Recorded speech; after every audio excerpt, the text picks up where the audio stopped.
वालेकुम दोस्तों। क्या आपको पता है शाबान मुअज़्ज़म की फ़जीलत क्या है? अगर नहीं पता है तो मैं आपको इस वीडियो में बताऊंगा, वीडियो आखिर तक देखिए। जी हाँ दोस्तों, मैं आपको बताने चला हूँ कि शाबान मुअज़्ज़म की फ़जीलत क्या है। एक तो ये फ़जीलत है कि रसूलुल्लाह सल्लल्लाहु अलैहि वसल्लम ने इरशाद फरमाया कि शाबान मेरा महीना है, रमज़ान अल्लाह तबारक व तआला का महीना है। फिर ये है कि 15वीं शाबान को नामा आमाल अल्लाह के हुजूर पेश होंगे। यानी सारी जो ज़िंदगी यानी आने वाली जो साल है ना, इसमें जितने यानी इंसान के गुनाह होंगे, इंसान जो गुनाह करेगा इतने इंसान ज़िंदा रहेंगे, इंसान ये गुनाह करेगा, इंसान ये अच्छा काम करेगा, सारे के सारे नामा आमाल लिख दिए जाते हैं अल्लाह तबारक व तआला के हुजूर। और इस रात की बड़ी फ़जीलत ये भी है कि अल्लाह तबारक व तआला यानी कि आसमान दुनिया पर आकर ये कहता है, फरमाता है कि है कोई बंदा मुझसे बख्शिश तलब करने वाला, मैं उसको माफ़ करूँ।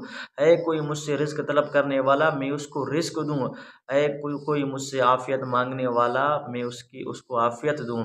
तो आप भी कोशिश करें, यानी ये 3 दुआ माँगे, एक बख्शिश, एक रिज़्क और जो तीसरा है ना यानी आफ़ियत अल्लाह तबारक व तआला से माँगे। इससे बड़ी फ़जीलत क्या होगी।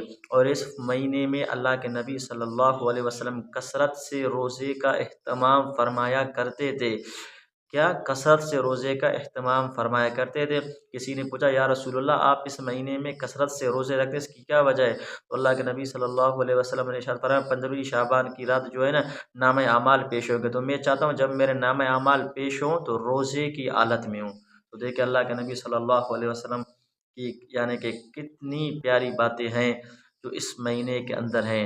तो आप भी कोशिश करें, इस महीने को ज़ाय होने मत दें, बल्कि अल्लाह तबारक व तआला